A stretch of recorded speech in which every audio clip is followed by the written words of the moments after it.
ਬਿਸਮਿਲ੍ਲਾਹਿਰਰਹਿਮਾਨਿਰਰਹੀਮ ਤੇ ਅਸਲਾਮੁ ਅਲੈਕਮ। 3 ਜੂਨ ਪਾਕਿਸਤਾਨ ਦੇ ਵਿੱਚ ਦੀ ਦੁਪਹਿਰ ਤੇ ਅੱਜ ਦੇ ਪੰਜਾਬੀ ਵੀਲੌਗ 'ਚ ਚੜ੍ਹਦੇ ਤੇ ਲਹਿੰਦੇ ਪੰਜਾਬ ਦੇ ਸੱਜਣਾ ਤੇ ਮਿੱਤਰਾਂ, ਭੈਣਾਂ ਤੇ ਭਰਾਵਾਂ, ਮਾਵਾਂ ਤੇ ਬਜ਼ੁਰਗਾਂ ਨੂੰ ਜੀ ਆਇਆਂ। ਇਸ ਤੋਂ ਪਹਿਲਾਂ ਕਿ ਪਹਿਲੀ ਖਬਰ ਤੇ ਚਾਨਣ ਪਾਈਏ, ਸਭ ਤੋਂ ਪਹਿਲਾਂ ਤੁਹਾਨੂੰ ਇਹ ਦੱਸਣਾ ਹੈ ਕਿ ਅੱਜ ਦਾ ਸਾਡਾ ਇੰਗਲਿਸ਼ ਡਾਕੂਮੈਂਟਰੀ ਵੀਲੌਗ ਬੜਾ ਹੀ ਵਧੀਆ ਹੈ। ਪਾਕਿਸਤਾਨ ਦੀਆਂ ਜ਼ਨਾਨੀਆਂ ਮਤਲਬ ਪਾਕਿਸਤਾਨ ਦੀਆਂ ਖਵਾਤੀਨ ਤੇ ਪਾਕਿਸਤਾਨ ਦੇ ਡਿਕਟੇਟਰ। ਕਿਆ ਵੱਡਾ ਜ਼ੁਲਮ ਹਮੇਸ਼ਾ ਡਿਕਟੇਟਰਾਂ ਨੇ ਪਾਕਿਸਤਾਨੀ ਖਵਾਤੀਨ ਤੇ ਕੀਤਾ ਜਦੋਂ ਉਹਨਾਂ ਨੂੰ ਮੌਕਾ ਮਿਲਿਆ। ਉਹ ਭਾਵੇਂ ਅਯੂਬ ਖਾਨ ਦਾ ਮੁਕਾਬਲਾ ਫਾਤਮਾ ਜਨਾਹ ਸਾਹਿਬਾ ਨਾਲ ਹੋਇਆ ਹੋਵੇ ਤੇ ਜਾਂ ਮਸ਼ਰਕੀ ਪਾਕਿਸਤਾਨ ਦੀਆਂ ਔਰਤਾਂ ਹੋਣ ਤੇ ਯਾਹਿਆ ਖਾਨ ਸਾਹਿਬ ਹੋਣ ਤੇ ਜਾਂ ਫਿਰ ਭੁੱਟੋ ਖਾਨਦਾਨ ਜਾਂ ਭੁੱਟੋ ਸਾਹਿਬ ਦੀ ਜਿਹੜੀਆਂ ਵਰਕਰਸ ਔਰ ਜਨਰਲ ਜ਼ਿਆਉਲ ਹੱਕ ਤੇ ਜਾਂ ਅੱਜ ਦੇ ਫੀਲਡ ਮਾਰਸ਼ਲ ਸਾਹਿਬ ਤੇ ਅਗਲੇ ਪਾਸੇ ਪਾਕਿਸਤਾਨ ਤਹਿਰੀਕ ਇਨਸਾਫ ਦੀਆਂ ਖਵਾਤੀਨ। ਇਸ ਵੀਲੌਗ 'ਚ ਅਸੀਂ ਕੋਸ਼ਿਸ਼ ਕੀਤੀ ਹੈ ਕਿ ਜਿਹੜੀ ਅਜ਼ਮੋ ਹਿੰਮਤ, ਦਲੇਰੀ, ਜੁਰਤਮੰਦੀ ਦਾ ਮੁਜ਼ਾਹਰਾ ਫਾਤਮਾ ਜਨਾਹ ਸਾਹਿਬਾ ਤੋਂ ਲੈ ਕੇ ਯਾਸਮੀਨ ਰਾਸ਼ਦ ਸਾਹਿਬਾ ਤੱਕ ਕੀਤਾ ਗਿਆ, ਉਹਦਾ ਅਹਾਤਾ ਕਰਨ ਦੀ ਅਸੀਂ ਕੋਸ਼ਿਸ਼ ਕੀਤੀ ਹੈ। ਅਸੀਂ ਇਹਦੇ ਵਿੱਚ ਸਾਰੀਆਂ ਗੱਲਾਂ ਕੀਤੀਆਂ ਨੇ, ਬੇਨਜ਼ੀਰ ਭੁੱਟੋ ਸਾਹਿਬਾ ਤੋਂ ਲੈ ਕੇ ਬੁਸ਼ਰਾ ਬੀਬੀ ਤੱਕ ਅਸੀਂ ਸਾਰੀਆਂ ਗੱਲਾਂ ਦਾ ਅਹਾਤਾ ਕਰਨ ਦੀ ਕੋਸ਼ਿਸ਼ ਕੀਤੀ ਹੈ ਕਿ ਡਿਕਟੇਟਰਸ ਜਿਹੜੇ ਨੇ ਉਹ ਖਵਾਤੀਨ 'ਤੇ ਹੀ ਜ਼ਿਆਦਾ ਜ਼ੁਲਮ ਕਿਉਂ ਕਰਦੇ ਨੇ ਤੇ ਸਪੈਸ਼ਲੀ ਇਹ ਜਿਹੜੇ ਸਾਡੇ ਹੋਣ ਵਾਲੇ ਫੀਲਡ ਮਾਰਸ਼ਲ ਸਾਹਿਬ ਨੇ, ਇਹਨਾਂ ਨੇ ਤੇ ਫਿਰ ਅਖੀਰੀ ਕਰ ਦਿੱਤੀ। ਇਸ ਇੰਗਲਿਸ਼ ਡਾਕੂਮੈਂਟਰੀ ਵੀਲੌਗ ਦਾ ਜਿਹੜਾ ਲਿੰਕ ਹੈ ਉਹ ਤੁਹਾਡੇ ਇਸ ਵੀਲੌਗ ਦੇ ਡਿਸਕ੍ਰਿਪਸ਼ਨ 'ਚ ਵੀ ਪਿਆ ਹੈ, ਕਮੈਂਟ ਸੈਕਸ਼ਨ 'ਚ ਵੀ ਪਿਆ ਤੇ ਇਹਨੂੰ ਸਕਰੀਨ 'ਤੇ ਵੀ ਲਾ ਦਿਆਂਗੇ। ਇਹਨੂੰ ਖੁਦ ਵੀ ਵੇਖੋ ਤੇ ਆਪਣੇ ਯਾਰਾਂ ਦੋਸਤਾਂ ਨੂੰ ਇਹਨੂੰ ਫਾਰਵਰਡ ਜ਼ਰੂਰ ਕਰੋ, ਕਿਉਂਕਿ ਅਸੀਂ ਚਾਹੁੰਦੇ ਹਾਂ ਕਿ ਪਾਕਿਸਤਾਨ ਦੀਆਂ ਔਰਤਾਂ ਦਾ ਜਿਹੜਾ ਪੈਗਾਮ ਹੈ, ਮੁਕੱਦਮਾ ਹੈ, ਉਹ ਪੂਰੀ ਦੁਨੀਆ ਤੱਕ ਅੰਗਰੇਜ਼ੀ ਜ਼ੁਬਾਨ ਦੇ ਵਿੱਚ ਪਹੁੰਚ ਸਕੇ। ਇਹਦਾ ਲਿੰਕ ਅਸੀਂ ਆਪਣੇ WhatsApp ਚੈਨਲ 'ਚ ਵੀ ਸ਼ੇਅਰ ਕਰ ਦਿੱਤਾ ਹੈ। ਜੇ ਤੁਸੀਂ ਸਾਡਾ WhatsApp ਚੈਨਲ ਜੁਆਇਨ ਨਹੀਂ ਕੀਤਾ ਜ਼ਰੂਰ ਕਰੋ। ਤੇ ਹੁਣ ਆਉਨੇ ਅੱਜ ਦੀ ਪਹਿਲੀ ਖਬਰ ਵਾਲੇ ਪਾਸੇ ਜਿੱਤੇ ਅਸੀਂ ਚਾਨਣ ਪਾਉਣਾ। ਉਹ ਖਬਰ ਹੈ ਜਨਾਬ ਮੌਲਾਨਾ ਤਾਰਿਕ ਜਮੀਲ ਸਾਹਿਬ। ਮੌਲਾਨਾ ਤਾਰਿਕ ਜਮੀਲ ਸਾਹਿਬ ਨੂੰ ਕੌਣ ਨਹੀਂ ਜਾਣਦਾ। ਮੌਲਾਨਾ ਤਾਰਿਕ ਜਮੀਲ ਸਾਹਿਬ ਇੱਕ ਬੜੀ ਹੀ ਮਕਬੂਲ ਔਰ ਮੁਨਫਰਦ ਸ਼ਖਸੀਅਤ ਨੇ। ਹੈ ਤੇ ਆਲਮ ਦੀਨ ਨੇ, ਲੇਕਿਨ ਬੜੇ ਹੀ ਮਿੱਠੇ ਤਰੀਕੇ ਨਾਲ ਦੀਨ ਦੀ ਤਾਲੀਮ ਦਿੰਦੇ ਨੇ, ਤਬਲੀਗ ਕਰਦੇ ਨੇ ਔਰ ਆਪਣਾ ਜਿਹੜਾ ਬਿਆਨ ਫਰਮਾਉਂਦੇ ਨੇ, ਉਹਦੇ ਨਾਲ ਬੜੇ ਲੋਕ ਉਸ ਸਿਮਤ ਜਿਹੜੇ ਨੇ ਉਹ ਮੁਤਵੱਜੇ ਹੁੰਦੇ ਨੇ। ਸਭ ਤੋਂ ਜ਼ਿਆਦਾ ਉਹਨਾਂ ਦੀ ਖੂਬਸੂਰਤ ਗੱਲ ਇਹ ਹੈ ਕਿ ਅਮਨ, ਆਤਸ਼ੀ ਔਰ ਮੁਹੱਬਤ ਦਾ ਪੈਗਾਮ ਦਿੰਦੇ ਨੇ, ਡਿਵਾਈਡ ਘੱਟ ਕਰਦੇ ਨੇ, ਲੋਕਾਂ ਨੂੰ ਜੋੜਦੇ ਜ਼ਿਆਦਾ ਨੇ, ਫਿਰਕਾਵਾਰੀਅਤ ਦੇ ਜਜ਼ਬਾਤ ਨਹੀਂ ਭੜਕਾਉਂਦੇ, ਸਾਰਿਆਂ ਨੂੰ ਨਾਲ ਰਲਾ ਕੇ ਚੱਲਣ ਦੀ ਕੋਸ਼ਿਸ਼ ਕਰਦੇ ਨੇ। ਇਸ ਵਜ੍ਹਾ ਤੋਂ ਮੈਂ ਸਾਰੇ ਹੀ ਉਲਮਾ ਕਰਾਮ ਦਾ ਇਹਤਰਾਮ ਕਰਦਾ। ਉਹਨਾਂ ਦਾ ਖੁਸੂਸੀ ਤੌਰ 'ਤੇ ਇਹਤਰਾਮ ਇਸ ਤੋਂ ਕਰਦਾ ਕਿ ਉਹ ਜਿਹੜੇ ਇਨਸਾਨ ਨੇ ਔਰ ਸਪੈਸ਼ਲੀ ਮੁਸਲਮਾਨ ਨੇ, ਉਹਨਾਂ ਨੂੰ ਜੋੜਨ ਦੀ ਗੱਲ ਕਰਦੇ ਨੇ। ਉਹਨਾਂ ਕੋਲੋਂ ਇੱਕ ਕੰਮ ਹੋ ਗਿਆ, ਕੰਮ ਤੇ ਉਹਨਾਂ ਚੰਗਾ ਕੀਤਾ, ਪਰ ਚੌਧਰੀ ਨਿਜ਼ਾਮਦੀਨ ਸਾਹਿਬ ਨੇ ਤੇ ਆਪਣੇ ਜਿਹੜੇ ਜੰਗ ਦਾ ਡਿਜ਼ਾਈਨ ਬਣਾਉਣ ਵਾਲੇ ਸਾਇੰਸਦਾਨ ਨਵਾਜ਼ ਸ਼ਰੀਫ ਸਾਹਿਬ ਨੇ, ਉਹਨਾਂ ਦੇ ਉੱਤੇ ਜ਼ਮੀਨ ਤੰਗ ਕਰ ਛੱਡੀ। ਹੋਇਆ ਉਹਨਾਂ ਕੋਲੋਂ ਇਹ ਕਿ ਉਹਨਾਂ ਨੇ ਇਮਰਾਨ ਖਾਨ ਦੀ ਤਾਰੀਫ ਕਰ ਛੱਡੀ। ਉਹਨਾਂ ਦੇ ਕੋਲੋਂ 2-3 ਇੰਟਰਵਿਊ ਹੋਏ। ਇੱਕ ਤੇ ਭੱਟੀ ਸਾਹਿਬ ਨੇ ਇੰਟਰਵਿਊ ਲਿਆ ਸੀ, ਉਹਦੇ ਵਿੱਚ ਉਹਨਾਂ ਨੇ ਕੀ ਆਖਿਆ ਇਹ ਜ਼ਰਾ ਸੁਣ ਲਓ। ਇਮਰਾਨ ਖਾਨ ਸਾਹਿਬ ਦੇ ਬਾਰੇ ਉਹਨਾਂ ਨੇ ਕੀ ਆਖਿਆ 2-3 ਇੰਟਰਵਿਊਜ਼ ਦੇ ਵਿੱਚ। ਉਹਨਾਂ ਨੇ ਇਮਰਾਨ ਖਾਨ ਸਾਹਿਬ ਦੀ ਦਲੇਰੀ, ਬਹਾਦਰੀ, ਸਾਬਤ ਕਦਮੀ, ਉਹਨਾਂ ਦੀ ਜੁਰਤ, ਉਹਦੇ ਬਾਰੇ ਕੀ ਆਖਿਆ, ਇੱਕ ਛੋਟਾ ਜਿਹਾ ਕਲਿੱਪ ਸੁਣ ਲਓ। सच्चा आदमी है, इमरान खान दयानतदार आदमी है, मोमिन आदमी है। यकीन था कि इमरान खान इतनी हिम्मत से जेल काट ले? यकीन था, कैसे? 100% यकीन। तो अभी आप नहीं, दिल नहीं करता अडयाला जेल जाके मिलने? नहीं, वो तो मिलने ही नहीं देते तो क्या। आपके तो सारे जानने वाले, अगर मिलने दें तो जाएं जरूर। हाँ। क्या कहना चाहेंगे अगर आप जाकर? कहूँगा शाबाश, कमाल कर दिया, तारीख बदल दी तुम। ਸੁਣ ਲਿਆ ਜੀ। ਇਹ ਉਹਨਾਂ ਨੇ ਆਖਿਆ ਡਿਫਰੈਂਟ ਇੰਟਰਵਿਊਜ਼ ਦੇ ਵਿੱਚ। ਉਹ ਮੇਰਾ ਖਿਆਲ ਹੈ ਉਹਨਾਂ ਦਾ ਸਭ ਤੋਂ ਵੱਡਾ ਕਸੂਰ ਬਣ ਗਿਆ। ਹੁਣ ਉਹਨਾਂ ਦੀ ਕਦੀ ਚੈਟ ਲੀਕ ਕਰ ਦਿੱਤੀ ਜਾਂਦੀ ਹੈ, ਕਦੀ ਉਹਨਾਂ ਦੇ ਉੱਤੇ ਤਬਲੀਗੀ ਜਮਾਤ ਦੇ ਅੰਦਰ ਰਸਤੇ ਤੇ ਦਰਵਾਜ਼ੇ ਬੰਦ ਕਰ ਦਿੱਤੇ ਜਾਂਦੇ ਨੇ, ਕਦੀ ਮਾਨਸੇਰਾ ਦੇ ਵਿੱਚ ਨਵਾਜ਼ ਸ਼ਰੀਫ ਆਪਣਾ ਅਸਰ ਰਸੂਖ ਇਸਤੇਮਾਲ ਕਰਕੇ ਤੇ ਉੱਥੇ ਉਹਨਾਂ ਦਾ ਜਿਹੜਾ ਬਿਆਨ ਹੈ ਉਹਨੂੰ ਬੰਦ ਕਰਾ ਦਿੰਦੇ ਨੇ ਕਿ ਬਿਆਨ ਨਹੀਂ ਦੇ ਸਕਦੇ। ਕਦੀ ਕਿਸੇ ਹੋਰ ਜਗ੍ਹਾ 'ਤੇ ਜਿੱਥੇ ਉਹ ਮਦਊ ਹੁੰਦੇ ਨੇ ਬਿਆਨ ਦੇਣ ਵਾਸਤੇ, ਉਹਨਾਂ ਨੂੰ ਉੱਥੇ ਗੱਲ ਨਹੀਂ ਕਰਨ ਦਿੰਦੇ। ਮਤਲਬ ਕਿ ਮੌਲਾਨਾ ਤਾਰਿਕ ਜਮੀਲ ਸਾਹਿਬ ਦੇ ਉੱਤੇ ਜ਼ਮੀਨ ਤੰਗ ਕੀਤੀ। ਇਹ ਮੈਂ ਨਹੀਂ ਆਖਣ ਡਿਆ, एक होर आलमे दीन ने ये की आखते ने, इधर सुन लो। 3-4 बयान बड़े जोरदार इमरान खान के हक में दिए। उस वक्त से लेके अब तक वो इमरान खान के साथ, उस वक्त से ही मियां साहबान का जो असर रसूख है ना, तबलीगी जमात में, रायविंड में और मुख्तलिफ इलाकों में, मियां साहब ने अपना असर रसूख इस्तेमाल करके तारिक जमील साहब को आईना दिखाया है, आईना कह लें या अपनी पावर दिखाई है कि हम ये भी कर सकते हैं। आप जितने मर्जी मकबूल खतीब हों, अवाम जितनी मर्जी आपको पसंद करे, लेकिन हम जिसके खिलाफ हो जाएं हम ये भी कर लेते हैं। सुन लीजिए दास्तान, ए हो रहा जे ਮੌਲਾਨਾ ਤਾਰਿਕ ਜਮੀਲ ਸਾਹਿਬ ਦੇ ਨਾਲ, ਜਿਹੜੇ ਤਬਲੀਗੀ ਜਿਹੜਾ ਪੂਰਾ ਸਿਸਟਮ ਹੈ, ਸਾਡਾ ਮਰਕਜ਼ ਹੈ, ਸਿਸਟਮ ਹੈ ਆਪਣਾ ਰਾਏਵਿੰਡ ਦੇ ਵਿੱਚ, ਉਹਨਾਂ ਦੇ ਵਿੱਚੋਂ ਸਾਰਿਆਂ ਤੋਂ ਮੰਨੇ ਪ੍ਰਮੰਨੀ ਜਿਹੜੀ ਸ਼ਖਸੀਅਤ ਹੈ, ਹਰ ਦਿਲ ਅਜ਼ੀਜ਼ ਜਾਂ ਜ਼ਿਆਦਾ ਨੋਨ, ਜਾਂ ਇੱਕ ਐਸਾ ਚਿਹਰਾ ਜਿਹਨੂੰ ਹਰ ਸ਼ਖਸ ਜਾਣਦਾ ਹੈ, ਜਿਹੜਾ ਉਹਨਾਂ ਦੇ ਮਜ਼ਹਬੀ ਅਕਾਇਦ ਨਾਲ ਨਹੀਂ ਵੀ ਹਮਾਂਗੀ ਰੱਖਦਾ, ਉਹ ਵੀ ਮੇਰਾ ਖਿਆਲ ਉਹਨਾਂ ਦੀ ਮਿੱਠੀ ਜ਼ੁਬਾਨ ਦੀ ਵਜ੍ਹਾ ਤੋਂ ਉਹਨਾਂ ਦਾ ਇਹਤਰਾਮ ਕਰਦਾ ਹੈ। ਲੇਕਿਨ ਹੁਣ ਤਬਲੀਗੀ ਜਮਾਤ ਦੇ ਅੰਦਰ ਉਹਨਾਂ ਵਾਸਤੇ ਦਰਵਾਜ਼ੇ ਵੀ ਬੰਦ ਕੀਤੇ ਜਾ ਰਹੇ ਨੇ ਤੇ ਉਹਨਾਂ ਵਾਸਤੇ ਜ਼ਮੀਨ ਵੀ ਤੰਗ ਕੀਤੀ ਜਾ ਰਹੀ ਹੈ। ਅੱਛਾ, ਉਹਨਾਂ ਦਾ ਕਸੂਰ ਇੱਥੇ ਹੀ ਨਹੀਂ ਮੁੱਕਾ, ਉਹ ਫਿਰ ਗਾਂ ਹੋਰ ਵੀ ਗੱਲਾਂ ਦੱਸਦੇ ਰਹਿੰਦੇ ਨੇ। ਮਸਲਨ ਉਹਨਾਂ ਨੇ ਹਜਾਜ ਬਿਨ ਯੂਸਫ ਦੇ ਬਾਰੇ ਦੱਸਿਆ ਵੀ ਉਹ ਹਾਫਿਜ਼ ਵੀ ਹੈ। ਹਜਾਜ ਬਿਨ ਯੂਸਫ ਜਿਹੜਾ ਸੀ ਉਹ ਹਾਫਿਜ਼ ਵੀ ਸੀ ਤੇ ਰੋਜ਼ 10 ਸਿਪਾਰੇ ਪੜ੍ਹਦਾ ਸੀ। ਜੀ ਹਾਂ, ਹਜਾਜ ਬਿਨ ਯੂਸਫ ਦੇ ਬਾਰੇ ਉਹ ਕਹਿੰਦੇ ਨੇ ਕਿ ਰੋਜ਼ 10 ਸਿਪਾਰੇ ਪੜ੍ਹਦਾ ਸੀ, ਲੇਕਿਨ ਜ਼ਾਲਿਮ ਐਸਾ ਸੀ ਕਿ ਖੁਦਾ ਦੀ ਪਨਾਹ। ਕੀ ਕਿਹਾ ਉਹਨਾਂ ਨੇ, ਸੁਣੋ। जाज बिन यूसुफ रोजाना 10 सिपारे तहज्जुद में पढ़ता था, 10 सिपारे। और वो ऐसा खबीस था कि उसने 1.25 लाख मुसलमान अपने सामने खड़े होकर कत्ल करवा दिए। और उमर बिन अब्दुल अजीज ने उसको देखा कि वो जहन्नुम की आग में, और अब्दुल मलिक बिन मरवान जिसने उसको बनाया था गवर्नर इराक का, दोनों की आंतें बाहर निकली हुई हैं और गधे की तरह उसके गिर्द वो चक्कर लगा रहे हैं। अल्लाह जुल्म माफ नहीं करता है। इसलिए बादशाहों से कहता हूँ और अपनी अफवाज से कहता हूँ, अपनी आवाम से कहता हूँ, उलमा से कहता हूँ, अगर आप मेंबर पर बैठकर मेरे नबी के दीन को टुकड़े कर रहे हैं तो आप भी बहुत बड़े जालिम हैं, जालिम हैं, जालिम हैं। ਸੁਣ ਲਿਆ ਜੀ। ਹੁਣ ਹਾਫਿਜ਼ ਸਾਹਿਬ ਮਤਲਬ ਕਿ ਦੂਸਰੇ ਪਾਸੇ ਨਾ ਚਲੇ ਜਾਓ, ਉਹਨਾਂ ਨੇ ਇਹਨਾਂ ਹਾਫਿਜ਼ ਸਾਹਿਬ ਦੇ ਬਾਰੇ ਨਹੀਂ ਕਿਹਾ। ਚਲੋ ਮੈਂ ਤੇ ਜੋ ਵੀ ਗੱਲ ਕਰਦਾ ਹੀ ਕਰਦਾ, ਹੁਣ ਕਿਤੇ ਮੌਲਾਨਾ ਸਾਹਿਬ ਲਈ ਹੋਰ ਮਸਲਾ ਨਾ ਬਣਾ ਦਿਓ। ਮੌਲਾਨਾ ਸਾਹਿਬ ਨੇ ਹਾਫਿਜ਼ ਹਜਾਜ ਬਿਨ ਯੂਸਫ ਦੀ ਗੱਲ ਕੀਤੀ ਹੈ, ਆਪਣੇ ਹਾਫਿਜ਼ ਸਾਹਿਬ ਦੀ ਗੱਲ ਨਹੀਂ ਕੀਤੀ। ਉਹਨਾਂ ਇਹ ਕਿਹਾ ਵੀ ਹੈ ਤੇ ਹਾਫਿਜ਼ ਕੁਰਾਨ ਔਰ 10 ਸਿਪਾਰੇ ਵੀ ਪੜ੍ਹਦਾ ਸੀ, ਲੇਕਿਨ ਬੜਾ ਹੀ ਜ਼ਾਲਮ ਸੀ। ਇਸ ਤੋਂ ਬਾਅਦ ਉਹਨਾਂ ਦੇ ਉੱਤੇ ਦੁਨੀਆ ਹੋਰ ਤੰਗ ਕਰ ਦਿੱਤੀ ਗਈ ਹੈ। ਤੇ ਮੇਰੀ ਤੁਹਾਡੇ ਸਾਰਿਆਂ ਕੋਲੋਂ ਗੁਜ਼ਾਰਿਸ਼ ਹੋਏਗੀ ਕਿ ਮੌਲਾਨਾ ਸਾਹਿਬ ਵਾਸਤੇ ਦੁਆ ਵੀ ਕਰਨੀ ਹੈ, ਇਸਤਕਾਮਤ ਦੀ ਵੀ, ਔਰ ਉਹਨਾਂ ਦੇ ਜਿਹੜੇ ਸਾਥੀ ਉਹਨਾਂ 'ਤੇ ਦੁਨੀਆ ਤੰਗ ਕਰ ਰਹੇ ਨੇ ਉਹਨਾਂ ਲਈ ਵੀ, ਕਿ ਉਹਨਾਂ ਨੂੰ ਹਦਾਇਤ ਆਏ। ਤੇ ਜੇ ਉਹਨਾਂ ਨੂੰ ਹਦਾਇਤ ਨਾ ਆਈ ਤੇ ਫਿਰ ਅਸੀਂ ਤੇ ਮੌਲਾਨਾ ਸਾਹਿਬ ਦੇ ਨਾਲ ਖੜੇ ਹੋਵਾਂਗੇ ਪੂਰੇ ਤਰੀਕੇ ਨਾਲ, ਕਿਉਂਕਿ ਉਹ ਹੱਕ 'ਤੇ ਖੜੇ ਨੇ। ਤੇ ਜਿਹੜਾ ਬੰਦਾ ਉਹਨਾਂ ਨਾਲ ਜ਼ਿਆਦਤੀ ਕਰ ਰਿਹਾ, ਫਿਰ ਤਸਵੀਰ ਲਾ ਕੇ ਨਾ ਲਾ ਕੇ, ਉਹ ਸਾਰੇ ਦੋਸਤਾਂ ਦੀ ਫਿਰ ਪੂਰੀ ਗੱਲ ਦੱਸਾਂਗੇ ਵੀ ਇੱਥੇ ਹੋ ਕੀ ਰਿਹਾ, ਕੌਣ ਕਿਹਦੇ ਕੋਲੋਂ ਇਸਤੇਮਾਲ ਹੋ ਰਿਹਾ, ਤਾਂ ਕਿ ਆਵਾਮ ਨੂੰ ਬਿਲਕੁਲ ਪਤਾ ਲੱਗੇ ਵੀ ਕੌਣ ਕਿਹਦੇ ਨਾਲ ਕੀ ਕਰਨ ਡਿਆ। ਇਸ ਲਈ ਸਾਡੀ ਤਾਂ ਗੁਜ਼ਾਰਿਸ਼ ਇਹੀ ਹੈ, ਸਾਰੇ ਹੀ ਸਾਡੇ ਬਜ਼ੁਰਗ ਨੇ, ਸਾਰੇ ਹੀ ਸਾਡੇ ਆਸਤੇ ਕਾਬਲੇ ਇਹਤਰਾਮ ਨੇ ਕਿ ਜਨਾਬ ਇਹ ਨਵਾਜ਼ ਸ਼ਰੀਫ ਸਾਹਿਬ ਦੀ ਸਿਆਸਤ ਜਿਹੜੀ ਹੈ ਉਹ ਠੀਕ ਹੈ ਰਾਏਵਿੰਡ 'ਚ ਹੈ, ਪਰ ਉਹਨਾਂ ਦੇ ਘਰ ਰਹਿਣ ਦਿਓ, ਆਪਣੇ ਤਬਲੀਗੀ ਮਰਕਜ਼ ਦੇ ਵਿੱਚ ਉਹਨੂੰ ਦਾਖਲ ਨਾ ਕਰੋ। ਤੇ ਇੱਥੇ ਜਿਹੜੇ ਆਪਣੇ ਉਲਮਾ ਕਰਾਮ ਨੇ ਉਹ ਠੀਕ ਹੈ, ਨਵਾਜ਼ ਸ਼ਰੀਫ ਸਾਹਿਬ ਤੇ ਹੁਣ ਹਰ ਅਹੁਦੇ 'ਤੇ ਹੀ ਬੰਦੇ ਆਪਣੇ ਹੀ ਲਾਈ ਜਾਂਦੇ ਨੇ, ਪਰ ਤਬਲੀਗੀ ਜਮਾਤ ਦੇ ਵਿੱਚ ਤੇ ਕਮ ਅਜ਼ ਕਮ ਉਹਨਾਂ ਦੇ ਕਹਿਣ ਦੇ ਉੱਤੇ ਅਹੁਦੇਦਾਰ ਨਾ ਲਾਓ, ਤੁਹਾਡੀ ਮਿਹਰਬਾਨੀ ਹੈ। ਅੱਛਾ ਜੀ, ਅੱਗੇ ਅਗਲੀ ਖਬਰ ਜਿਹੜੀ ਤੁਹਾਡੇ ਸਾਹਮਣੇ ਦੇਣੀ ਹੈ ਉਹ ਇਹ ਤਸਵੀਰ ਵੇਖ ਲਓ ਜ਼ਰਾ। ਇਹ ਤਸਵੀਰ ਜੇ ਕੱਲ੍ਹ ਨੂਨ ਲੀਗ ਜਿਹੜੀ ਆਂਦੀ ਹੈ ਵੀ ਅਸੀਂ 40,000 ਦੀ ਲੀਡ ਤੋਂ ਜਿੱਤੇ, ਇਹਨਾਂ ਦੀਆਂ ਸ਼ਕਲਾਂ ਵੇਖੋ ਜ਼ਰਾ ਸਾਰਿਆਂ ਦੀਆਂ। ਉਤਰੇ ਮੂੰਹ ਨੇ, ਸੁੱਕੇ ਬੁੱਲ, ਪੇਪੜੀਆਂ ਜੰਮੀਆਂ ਨੇ, ਕੋਈ ਹੋਸ਼ ਨਹੀਂ ਹੈ, ਸਮਝ ਨਹੀਂ ਵੀ ਸਾਡੇ ਨਾਲ ਬਣਨਾ ਕੀ ਹੈ। ਉਹਦੀ ਵਜ੍ਹਾ ਹੈ ਕਿ ਕੋਈ 25-30,000 ਜਾਲੀ ਵੋਟ ਦਾ ਅਰੇਂਜਮੈਂਟ ਕੀਤਾ ਸੀ।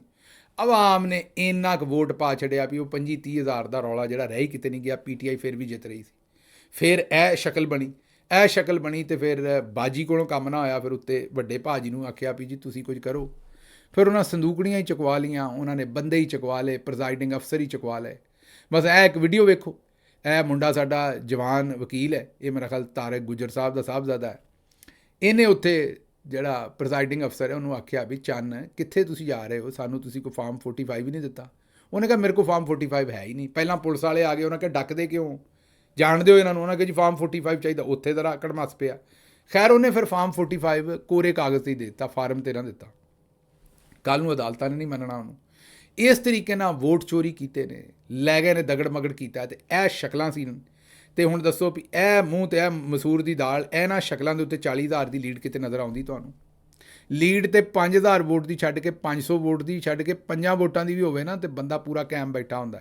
ਇਹਨਾਂ ਦੀ ਹਾਲਤ ਵੇਖ ਲਓ। ਇਹ ਤਾਂ ਮੈਂ ਮੰਨਦਾ ਵੀ ਇਹਨਾਂ 'ਚੋਂ ਕੁਛ ਤਾਂ ਇਹੋ ਜਿਹੇ ਵੈਸੇ ਹੀ ਹੈ ਨੇ, ਆਮ ਦਿਨਾਂ 'ਚ ਵੀ ਇਹਨਾਂ ਦੀ ਹਾਲਤ ਇਹੀ ਹੁੰਦੀ। ਲੇਕਿਨ ਇਸ ਵੇਲੇ ਬਿਲਕੁਲ ਹੀ ਇਹ ਜਿਵੇਂ ਕੱਪੜਾ ਧੋ ਕੇ ਨਿਚੋੜ ਦਿਓ, ਅਤੇ ਉਹ ਇਹਨਾਂ ਦਾ ਹਾਲ ਬਣਿਆ। ਅਤੇ ਬਾਹਰ ਇਹ ਕਿੰਨੀ ਕੁ ਵਾਰੀ ਤੁਸੀਂ ਇਹ ਸਾਰਾ ਕੁਝ ਕਰੋਗੇ, ਇਹਦੇ ਨਾਲ ਫਰਕ ਕੋਈ ਨਹੀਂ ਪੈਣਾ। ਆਵਾਮ ਸਾਰੀ ਨੂੰ ਪਤਾ ਹੈ ਕਿ ਤੁਸੀਂ ਜਿਹੜਾ ਇੱਥੇ ਸਾਰਾ ਕੁਝ ਕੀਤਾ ਕੀ ਹੈ, ਅਤੇ ਤੁਸੀਂ ਅੱਪੜਨਾ ਕਿੱਥੇ ਚਾਹੁੰਦੇ ਹੋ। ਅੱਛਾ ਜੀ, ਅਗਲੀ ਖਬਰ ਤੁਹਾਡੇ ਸਾਹਮਣੇ ਰੱਖਦੇ। ਉਹ ਰਾਜਾ ਪਰਵੇਜ਼ ਅਸ਼ਰਫ ਸਾਹਿਬ ਨੇ ਇੱਕ ਬਿਆਨ ਦਿੱਤਾ, ਆਪਣੇ ਰਾਜਾ ਰੈਂਟਲ ਸਾਹਿਬ ਜਿਹਨਾਂ ਨੂੰ ਕਹਿੰਦੇ ਨੇ। ਉਹਨੇ ਕਿਹਾ ਜੀ ਮੈਂ ਹਕੂਮਤ ਦਾ ਇਤਿਹਾਦੀ ਹਾਂ, ਇੱਕ ਹੀ ਸੀਟ ਦੀ ਗੱਲ ਹੈ, ਫ੍ਰੀ ਐਂਡ ਫੇਅਰ ਇਲੈਕਸ਼ਨ ਕਰਾਓ। ਕੌਣ ਹੈ ਜਿਹੜਾ ਤੁਹਾਨੂੰ ਹਦਾਇਤ ਦੇ ਰਿਹਾ ਕਿ ਜ਼ਬਰਦਸਤੀ ਕਰੋ ਤੇ ਵੋਟ ਖੋਲੋ ਤੇ ਵੋਟ ਨਾ ਪਾਉਣ ਦਿਓ ਤੇ ਕਬਜ਼ਾ ਕਰ ਲਓ ਤੇ ਬਦਮਾਸ਼ ਬਿਠਾ ਦਿਓ?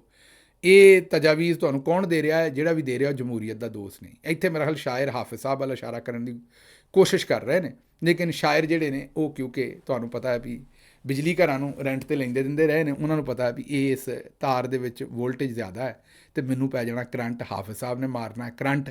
ਮੈਂ ਜਦੋਂ ਹਾਫਿਜ਼ ਸਾਹਿਬ ਨੇ ਕਰੰਟ ਮਾਰਨਾ ਹੈ ਤੇ ਗਾਂਹ ਤੱਕ ਧੁਰ ਤੱਕ ਕਰੰਟ ਪਹੁੰਚਣਾ। ਤੇ ਇਸ ਲਈ ਇੱਥੇ ਸ਼ਾਇਰ ਜਿਹੜਾ ਹੈ ਉਹ ਨੂਨ ਲੀਗ ਦੇ ਉੱਤੇ ਹੀ ਤਨਕੀਦ ਕਰ ਰਿਹਾ ਸਾਹਮਣੇ ਰੱਖ ਕੇ, ਲੇਕਿਨ ਅੰਦਰੋਂ ਹਾਫਿਜ਼ ਸਾਹਿਬ ਦਾ ਨਾਂ ਲੈਣ ਦੀ ਕੋਸ਼ਿਸ਼ ਕਰ ਰਿਹਾ, ਲੇਕਿਨ ਉਹਨਾਂ ਨੇ ਲੈਣਾ ਨਹੀਂ। ਅੱਛਾ ਜੀ, ਇੱਕ ਸਾਕਿਬ ਵਿਰਕ ਸਾਹਿਬ ਕਹਿੰਦੇ ਨੇ ਕਿ ਮੈਂ ਇੱਕ ਦਫਾ ਚੀਫ ਇਲੈਕਸ਼ਨ ਕਮਿਸ਼ਨਰ ਦੇ ਕੋਲੋਂ ਪੁੱਛਿਆ। ਸਾਕਿਬ ਵਿਰਕ ਸਾਹਿਬ ਇੱਕ ਬੜੇ ਮੈਂ ਇਹ ਕਹਾਂਗਾ ਵੀ ਮਿਹਨਤੀ ਜਫਾਕਸ਼ ਰਿਪੋਰਟਰ ਨੇ। ਉਹਨਾਂ ਕਿਹਾ ਜੀ ਮੈਂ ਇੱਕ ਦਫਾ ਚੀਫ ਇਲੈਕਸ਼ਨ ਕਮਿਸ਼ਨਰ ਕੋਲੋਂ ਪੁੱਛਿਆ ਕਿ ਆਖਿਰ ਤੁਹਾਡੀ ਇਮਰਾਨ ਖਾਨ ਨਾਲ ਮੁਖਾਲਫਤ ਕੀ ਹੈ। ਉਹਨਾਂ ਨੇ ਆਖਿਆ, ਜਵਾਬ ਦਿੱਤਾ ਕਿ ਇਮਰਾਨ ਖਾਨ ਨੇ 8 ਜੁਲਾਈ 2022 ਨੂੰ ਖੁਸ਼ਾਬ ਦੇ ਜਲਸੇ 'ਚ ਮੇਰੀ ਅਹਿਲੀਆ ਦੀ ਆਲਾ ਅਹੁਦੇ 'ਤੇ ਪੋਸਟਿੰਗ ਨੂੰ ਨੂਨ ਲੀਗ ਦੀ ਹਕੂਮਤ ਵੱਲੋਂ ਰਿਸ਼ਵਤ ਕਰਾਰ ਦਿੱਤਾ ਸੀ। ਇਹ ਸੁਪਰੀਮ ਕੋਰਟ ਦੇ ਇੱਕ ਸੀਨੀਅਰ ਰਿਪੋਰਟਰ ਵੀ ਇਹਦੇ ਗਵਾਹ ਨੇ, ਸਾਬਕ ਆਪਣੇ ਸਾਕਿਬ ਵਿਰਕ ਸਾਹਿਬ ਕਹਿ ਰਹੇ ਨੇ। ਅੱਛਾ, ਹੁਣ ਚਲੋ ਇਹ ਜਿਹੜੇ ਚੀਫ ਇਲੈਕਸ਼ਨ ਕਮਿਸ਼ਨਰ ਸਾਹਿਬ ਨੇ ਇਹਨਾਂ 'ਤੇ ਚਲੋ ਇਹ ਗੱਲ ਕਰਤੀ, ਪਰ ਅਸੀਂ ਅਗਰ ਲਾਰਜਰ ਗੱਲ ਵੇਖੀਏ ਤਾਂ ਰੌਲਾ ਤਾਂ ਨੌਕਰੀਆਂ ਦਾ ਹੀ ਪਿਆ ਇੱਥੇ। ਜਿਹੜੇ ਆਪਣੇ ਖਾਨ ਸਾਹਿਬ ਦਾ ਪਹਿਲਾ ਰੌਲਾ ਕਾਜ਼ੀ ਸਾਹਿਬ ਨਾਲ ਪਿਆ, ਉਹਦਾ ਵੀ ਆਪਣੀ ਨੌਕਰੀ ਦਾ ਹੀ ਰੌਲਾ ਸੀ। ਆਪਣੇ ਫੀਲਡ ਮਾਰਸ਼ਲ ਸਾਹਿਬ ਦਾ ਵੀ ਨੌਕਰੀ ਦਾ ਹੀ ਰੌਲਾ ਵੀ ਮੈਨੂੰ ਇੱਧਰੋਂ ਉੱਧਰ ਭੇਜ ਦਿੱਤਾ। ਹੁਣ ਵਿੱਚ ਆਪਣੇ ਚੀਫ ਇਲੈਕਸ਼ਨ ਕਮਿਸ਼ਨਰ ਦੀ ਗੱਲ ਵੀ ਹੈ, ਜਿਹੜੇ ਸਾਕਿਬ ਵਿਰਕ ਸਾਹਿਬ ਨੇ ਕਰੀ ਆਉਂਦੇ ਨੇ। ਹੁਣ ਇਹਨਾਂ ਨੂੰ ਪਤਾ ਹੋਏਗਾ ਸੱਚ ਹੈ ਕਿ ਨਹੀਂ, ਬਰਲੇ ਕਰਨ ਡਏ ਨੇ। ਅਤੇ ਇਹਦਾ ਮਤਲਬ ਹੈ ਕਿ ਖਾਨ ਸਾਹਿਬ ਦਾ ਫਿਰ ਮਾਮਲਾ ਜਿਹੜਾ ਹੈ, ਇਹ ਜਿਹਦੀ ਨੌਕਰੀ ਗਾਂਹ ਪਿਛਾਂ ਹੁੰਦੀ ਉਹ ਬਸ ਖਾਨ ਸਾਹਿਬ ਦੇ ਮਗਰ ਜਿਹੜਾ ਉਹ ਚੜ੍ਹ ਜਾਂਦਾ ਹੈ। ਇਹ ਨਹੀਂ ਸੋਚਦਾ ਵੀ ਉਹਨਾਂ ਦੇ ਆਪਣੇ ਕਿਸੇ ਮੈਰਿਟ 'ਤੇ ਗੱਲ ਕੀਤੀ। ਤੁਹਾਡੀ ਕਿਹੜਾ ਨੌਕਰੀ ਖਾਨ ਸਾਹਿਬ ਨੇ ਆਪ ਲੈਣੀ ਸੀ ਵੀ ਜਿਹੜਾ ਉਹਨਾਂ ਨੂੰ ਇਹ ਨੌਕਰੀ ਚਾਹੀਦੀ ਸੀ, ਜਿਹੜਾ ਉਹਨਾਂ ਤੁਹਾਡੇ ਕੋਲ ਖੋਹ ਲਈ ਅਤੇ ਤੁਸੀਂ ਉਹਨਾਂ ਦੀ ਜਾਨ ਦੇ ਦੁਸ਼ਮਣ ਬਣ ਗਏ ਜੇ। ਬਹਰਹਾਲ ਅੱਗੇ ਚੱਲਦੇ ਜੀ। ਅੱਗੇ ਇਮਰਾਨ ਖਾਨ 10 ਮਈ ਦੇ ਬਾਅਦ ਹਾਲਾਤ ਜਾਂ ਸੂਰਤ ਹਾਲ ਨੂੰ ਜਾਂ ਤਾਂ ਪੜ੍ਹ ਨਹੀਂ ਪਾ ਰਹੇ ਜਾਂ ਮਾਯੂਸੀ 'ਚ ਗਲਤ ਫੈਸਲੇ ਕਰ ਰਹੇ ਨੇ। ਇਹ ਸਾਡੀ ਸਰਕਾਰੀ ਹਾਜਨਬਾਜੀ ਆਸਮਾ ਸ਼ਰਾਜ਼ੀ ਸਾਹਿਬਾ ਕਹਿ ਰਹੇ ਨੇ। ਇਹ ਮੈਂ ਹੈਰਾਨ ਹੈ, ਹੱਜ ਦਾ ਸੀਜ਼ਨ ਹੈ, ਬਾਜੀ ਗਈ ਨਹੀਂ। ਬਾਜੀ ਤੇ ਬੜੀ ਤੁਹਾਨੂੰ ਪਤਾ ਹੈ ਹੱਜ ਤੇ ਬਾਜੀ ਅੱਪੜਦੀ ਹੈ, ਪੁੱਜ ਕੇ ਅੱਪੜਦੀ ਹੈ ਬਾਜੀ, ਤੇ ਹਰ ਤਰੀਕੇ ਨਾਲ ਬਾਜੀ ਨੂੰ ਤੇ ਬੜਾ ਪਿਆਰ ਹੈ ਹੱਜ ਦੇ ਨਾਲ ਜਾਣ ਤੇ ਚਲੋ ਅੱਲਾ ਇਹਨਾਂ ਨੂੰ ਹੱਜ ਤੇ ਲੈ ਕੇ ਜਾਏ, ਮੈਂ ਤੇ ਇਹ ਦੁਆ ਕਰ ਸਕਦਾ। ਲੇਕਿਨ ਇੱਥੇ ਬਹਿ ਕੇ ਆਉਂਦੇ ਨੇ ਵੀ 10 ਮਈ ਤੋਂ ਬਾਅਦ, ਇਹਨਾਂ ਦਾ ਕਹਿਣ ਦਾ ਮਤਲਬ ਇਹ ਹੈ ਵੀ 10 ਮਈ ਤੋਂ ਬਾਅਦ ਜਿਹੜਾ ਇੰਡੀਆ ਨਾਲ ਫੱਡਾ ਪਿਆ ਸੀ, ਉਸ ਤੋਂ ਬਾਅਦ ਕਿਉਂਕਿ ਚੌਧਰੀ ਸਾਹਿਬ ਆਉਂਦੇ ਨੇ ਵੀ ਅਸੀਂ ਜੰਗ ਜਿੱਤ ਲਈ ਹੈ ਤੇ ਅਸੀਂ ਫੀਲਡ ਮਾਰਸ਼ਲ ਹਾਂ, ਤੇ ਹੁਣ ਇਮਰਾਨ ਖਾਨ ਨੂੰ ਲੰਮਿਆਂ ਪੈ ਜਾਣਾ ਚਾਹੀਦਾ, ਮਾਫੀ ਮੰਗ ਲੈਣੀ ਚਾਹੀਦੀ, ਔਰ ਇਮਰਾਨ ਖਾਨ ਨੂੰ ਇਹ ਕਹਿਣਾ ਚਾਹੀਦਾ ਹੈ ਕਿ ਕਿਉਂਕਿ ਏਅਰ ਫੋਰਸ ਨੇ ਉਹ ਜੰਗ ਦੇ ਵਿੱਚ ਬਿਹਤਰ ਪਰਫਾਰਮੈਂਸ ਕੀਤੀ, ਤੇ ਹੁਣ ਤੁਸੀਂ ਭਾਵੇਂ ਜਮਹੂਰੀਅਤ ਨੂੰ ਵੀ ਤੁੰਨਦੇ ਹੋ ਤੇ ਹੁਣ ਤੁਸੀਂ ਸਾਡਾ ਮੈਂਡੇਟ ਵੀ ਚੋਰੀ ਕਰ ਲਓ, ਤੇ ਹੁਣ ਤੁਹਾਨੂੰ ਹਰ ਸ਼ੈ ਦੀ ਇਜਾਜ਼ਤ ਹੈ। ਵੀ ਕਦ ਤੋਂ ਇਮਰਾਨ ਖਾਨ ਆਪਣੀ ਪੋਲਿਸੀ ਚੇਂਜ ਕਰੇ? ਇਮਰਾਨ ਖਾਨ ਕੀ ਪਹਿਲਾਂ ਮੁਲਕ ਦੇ ਖਿਲਾਫ ਕੋਈ ਗੱਲ ਕਹਿਣ ਡਿਆ?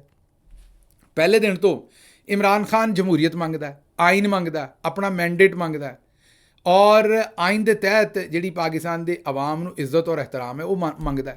ਤੇ ਇਹ 10 ਮਈ ਤੋਂ ਬਾਅਦ ਬਾਜੀ ਜੀ ਇਹਦੇ 'ਚ ਕੀ ਫ਼ਰਕ ਪੈਣਾ? ਲੇਕਿਨ ਇਹ ਲੋਕ ਆਪਣੇ ਆਪ ਨੂੰ ਜਮਹੂਰੀ ਕਹਿੰਦੇ ਨੇ। ਇਹ ਬਾਜੀ ਉਹੀ ਹੈ ਜਿਹੜੀ ਜਿਸ ਵੇਲੇ ਨਵਾਜ਼ ਸ਼ਰੀਫ ਸਾਹਿਬ ਦਾ ਉਹ ਜੇਲ੍ਹ ਦੇ ਵਿੱਚੋਂ ਬਾਹਰ ਆਏ ਸਨ ਜਾਂ ਜੇਲ੍ਹ ਦੇ ਵਿੱਚ ਸਨ, ਮੇਰੇ ਖਿਆਲ ਲੰਦਨ 'ਚ ਸਨ, ਅਤੇ ਜੇਲ੍ਹ ਦੇ ਵਿੱਚ ਮਤਲਬ ਉਹਨਾਂ ਨੂੰ ਸਜ਼ਾ ਹੋਈ ਸੀ, ਅਤੇ ਉਹਨਾਂ ਦੇ ਇੰਟਰਵਿਊ TV 'ਤੇ ਨਹੀਂ ਸੀ ਚੱਲਦੇ, ਅਤੇ ਇਹ ਬਾਜੀ ਇਸਲਾਮਾਬਾਦ ਹਾਈ ਕੋਰਟ ਅੱਪੜ ਗਈ ਸੀ ਕਿ ਜੀ ਨਵਾਜ਼ ਸ਼ਰੀਫ ਸਾਹਿਬ ਦੇ ਜਿਹੜੇ ਇੰਟਰਵਿਊ ਨੇ ਉਹ ਚਲਾਏ ਜਾਣ। ਤੇ ਮਤਲਬ ਨੂਨ ਲੀਗ ਦੀ ਮੈਂਬਰ ਹੀ ਹੈ ਨਾ, ਵਰਕਰ ਹੀ ਹੋਈ ਨਾ, ਕਿਸੇ ਹੈ ਤਾਂ ਸਾਫੀ, ਲੇਕਿਨ ਜਿਹੜੀਆਂ ਇਹਨਾਂ ਦੀਆਂ ਖਿਦਮਾਤ ਨੇ ਉਹ ਇਸ ਤਰ੍ਹਾਂ ਹੀ ਨੇ ਕਿ ਨੂਨ ਲੀਗ ਦੇ ਵਰਕਰ ਹੀ ਨੇ। ਇਸ ਲਈ ਇਹਨਾਂ ਦੀਆਂ ਗੱਲਾਂ ਨੂੰ ਵੀ ਉਸ ਹਿਸਾਬ ਨਾਲ ਹੀ ਵੇਖਿਆ ਕਰੋ, ਉਸ ਤੋਂ ਘੱਟ ਨਾ ਵੇਖਿਆ ਕਰੋ। ਅੱਛਾ ਜੀ, ਐਸਾਰ ਰਾਣਾ ਸਾਹਿਬ ਲਾਹੌਰ ਦੇ ਸਾਫੀ ਨੇ, ਮੈਂ ਇੱਕ ਵਾਰੀ ਪਹਿਲਾਂ ਵੀ ਤੁਹਾਡੇ ਨਾਲ ਜ਼ਿਕਰ ਕੀਤਾ ਸੀ। ਇਹਨਾਂ ਦਾ ਵੀ ਇੱਕ ਵੱਖਰਾ ਹੀ ਮਕਾਮ ਹੈ। ਵੱਖਰਾ ਮਕਾਮ ਇਸ ਲਈ ਹੈ ਕਿ ਰਾਣਾ ਸਾਹਿਬ ਜਿਹੜੇ ਲਾਹੌਰ 'ਚ ਰਹਿੰਦੇ ਨੇ, ਲਾਹੌਰ 'ਚ ਰਹਿਣ ਵਾਲਾ ਬੰਦਾ ਹਾਈ ਮਾਈ ਜਿਹੜਾ ਉਹ ਸ਼ਰੀਫ ਟੱਬਰ ਦਾ ਭਾਰ ਨਹੀਂ ਚੁੱਕਦਾ।